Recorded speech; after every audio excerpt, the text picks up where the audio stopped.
Morning mga katami, nandito tayo ngayon sa ating mga tinanim na bago tayo mag-start sa trabaho. Didiligin muna natin sila dahil sobrang init ngayon mga katami.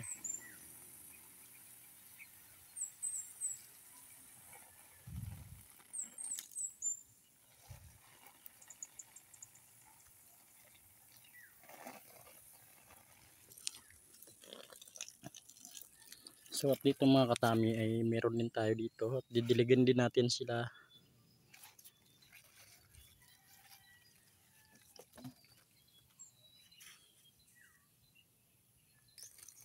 So dito nga tayo na naman sa iba guys. So yung dalawang tanim natin ng mga kalabasa guys.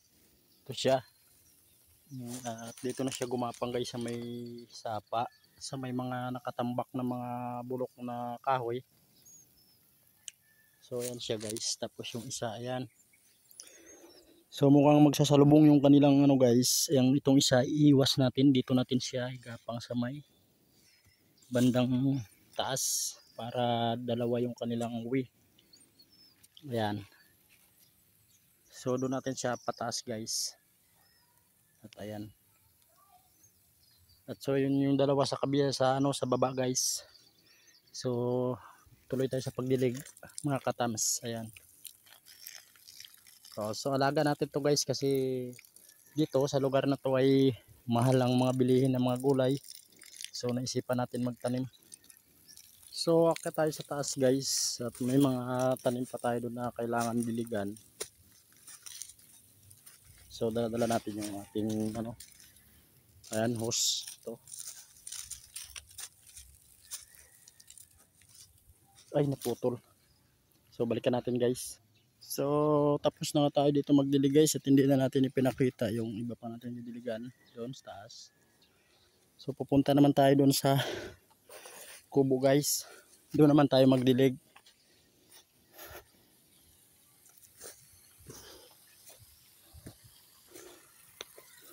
So ayan guys, puputulin lang natin yung ating hose dito. Dito naman tayo sa bandang taas. Mahaba pang hose kasi malapit lang ang ating didiligan. Ayan guys.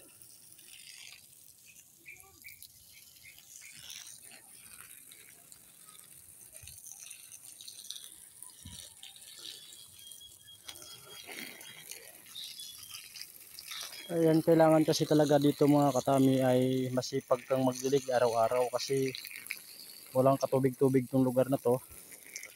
Kaya dapat gawin natin na kahit hindi naman araw-araw na dilig, kahit every 2 days para lang hindi sila matuyo.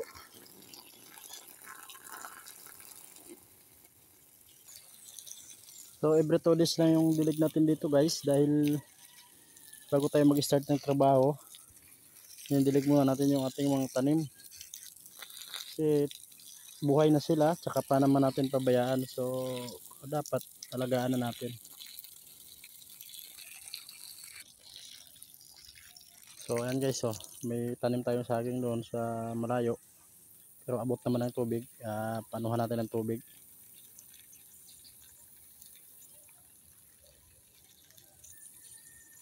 Ayan guys, tapos to sa puno ng siningguilas, meron tayong papaya. Ayan. Bali dalawang puno yan papaya natin dyan guys. Pero marami yan sila, ayun oh. Hanggang doon sa kabila, ayun hanggang doon sa baba. Ayun, kita nyo yan guys, papaya yan. May mga bunga na yan guys. So tapos na tayo magdilig guys. Hanggang dito na lang muna ang video natin guys. Thank you for watching.